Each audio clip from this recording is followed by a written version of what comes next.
When I was a kid, I really did not like doing chores.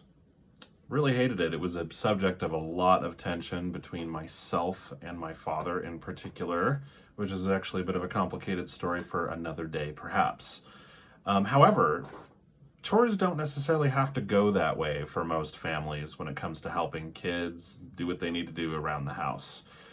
It is really not necessary for kids to look like this, and hey, maybe parents too, when it's time to deal with chores. It is quite possible to make your kid and your family awesome at doing chores so that your kid will look like this when it comes to chores, or at least something close.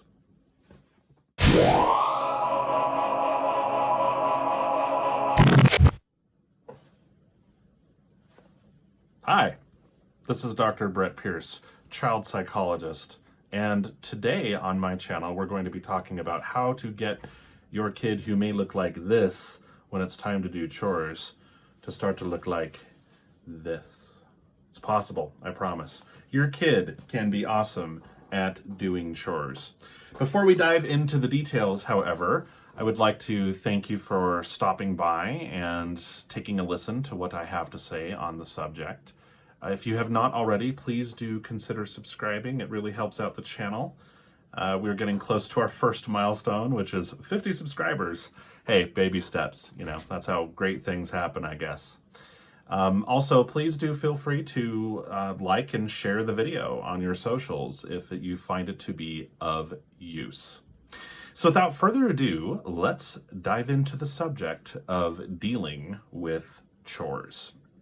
So there are going to be basically three big things that I have to say on the subject of getting kids to do chores.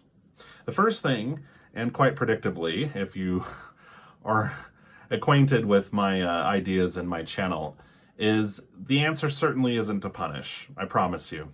It's a great way to turn chores into this, I promise.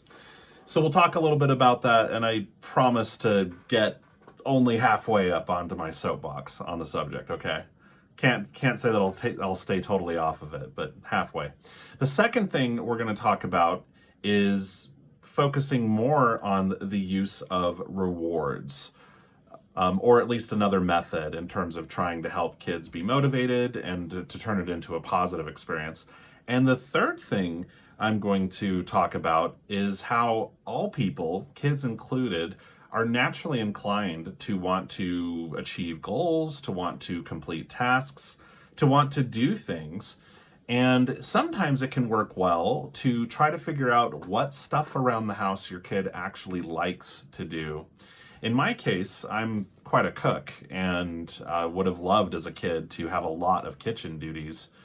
Obviously it's only possible for older kids, but I'm digressing. So these are the three big things I'm going to say on the subject of chores. So let's get back to point number one, which is punishments ain't it. I promise you that one of the best ways you can turn chores into quite a subject of tension and resentment and anger and frustration for everyone involved, both you and your kid, is to focus a lot on punishments. It doesn't mean that you have to sing Kumbaya if your kid is outright refusing to do any chores ever. However, when we start to use punishments a lot with kids who are, I guess, being non-compliant with chore time, all we're going to do is create a lot of tension. If your kid responds well to punishments, then I think the irony, I guess, is that the kid didn't really need the punishment with which to begin. And if you're really struggling with your kid in terms of getting them to do chores, then I promise you punishments aren't really going to be the way to go. Punishments just really fail to show much of a benefit in terms of producing meaningful and lasting behavior change, and they tend to create a lot of frustration. So I just encourage folks to just avoid punishments in general. It's fine for you to, say, hey, that's not going to work. It's fine for you to want to sit down and problem solve with your kid.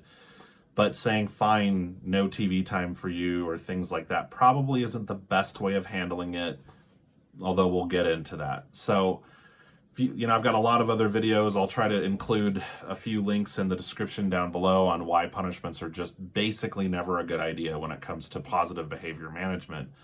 So I'll move on from the subject. probably much to the delight of many of my viewers on here who probably get tired of hearing me go on and on. So, second thing that I think is good to focus on is rewards. I think chores lend themselves a lot to rewards because it's sort of like a job or a task, and it connects very logically with some sort of just obvious, classic kind of reward like allowance money or something like that. And in fact, most families in America have some sort of an allowance system, and I think that that's a great opportunity to tie it in with chores, meaning something like, okay, well, let's sit down and cut a deal. So here's here are the chores that we need you to do, and here's what they're worth, and kind of come up with it with your kids' help so that you have more buy-in. And if your kid doesn't do the chore, so suppose that Mondays they're supposed to take out the garbage, and you give them a little reminder, hey, it's Monday night, it's garbage night, I'm excited for you to be able to get your 50 cents or dollar or whatever it is that you've agreed upon. And kiddo says, nope, not going to do it. Okay, what you want to do from there is just don't get into it, but simply say, all right, and I'll give you a few minutes to make sure that you're clear on that, and then if not, then I'll take care of it myself. And then you don't want to focus too much on, well, you're not going to get your dollar, you're not going to get your dollar. One little gentle reminder is fine, but we don't want to do too much of a, like a dangling, this isn't a carrot, it's a snake, but, we don't want to dangle too much of a carrot, because then it turns into too much of a power struggle. We start to use the reward more as sort of like, frankly, almost like a coercion or a bribe or something like that, rather than just a good thing they can get from doing a chore. So focusing a lot on rewards is a great idea. It usually doesn't work instantly when you have a kid who's struggling. It's more that overall, when you start to focus on use of reward and not worry too much about a punishment, then it can bring just the tension levels way down with regards to chores. And you'll probably find that kiddo will start to engage a whole lot more. So the reward doesn't have to be money, but it should be something, that kid agrees upon would be a good reward. And it should be something tangible, and you should focus on small units, like you do a half an hour chore, depending on the age of the kiddo, but you do a chore, you get a small reward. It should not be something like, well, if you can do all your chores for a month, then you get something big. This is particularly the case if you've got a kid who is really struggling with a lot of tension and anger and compliance issues when it comes to chores, because when we make the frame too big, then what we get a lot of is kid going, okay, and then they really try for a day or two, but because we're expecting them to go from here to here before they get a reward, then very often they go, oh, and then they peter out. And can't do it anymore. So small units are good for the reward. So let's talk about number 3, which is to say, try to figure out what you think your kid might actually like to do. Give them as much choice as you sensibly can. Now, obviously, it can't be just this total free-for-all. There has to be some way. There's only so many chores that need to be done around the house. All of that I totally understand. It's more just that there needs to be an attitude on our parts as adults of wanting to honor who the kid is, wanting to see if we can get them doing something they like to do. Think of it similar to, employment. How would you feel if someone, if the government just sort of dictated to you what job and had no concern for whether or not it was something you were good at, it was something that you liked doing, et cetera, et cetera, et cetera. So I think that it's just good to kind of maybe even ask kids, what chores would you like to do? Or to sit down as a family and say, here's the list of things. Who wants to be responsible for what? Again, it's not about it being a free-for-all. It's just about having an attitude of wanting to collaborate, wanting to meet a kiddo where he or she is at.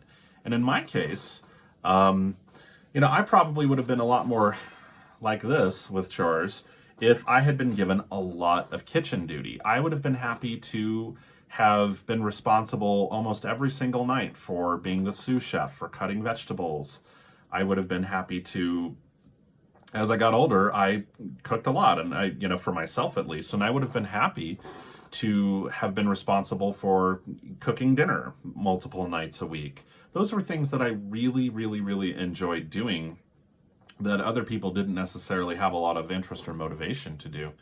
So I'm not saying every kid will have this obvious thing, but it's just good to be a little creative and collaborative and try to turn the situation into something positive where we're able to get together with kiddo, solve problems, come up with ideas, and voice needs and concerns and preferences. So these are just some 3 quick points about chores and how to get a kid to be pretty awesome at doing them. It's not always going to be great. It's not always going to be fun. It's not always going to be without its hiccups. But if we use a lot of force, if we use a lot of punishment, if we show little concern for what kiddo does and doesn't want to do, it can definitely lend to a lot of tension, and then kiddo just then can often start to just check out and be like, whatever, I'm not going to make this work anyway, I'm not going to please you, it's not going to work for anyone, so why bother trying? And that's definitely not the direction we want them to go.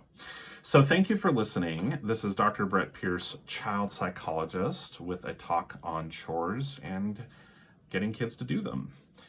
If you enjoyed this video, please do give me a thumbs up. Again, consider subscribing if you would. It means a lot to me. And otherwise, I will see you in the next one. Take care.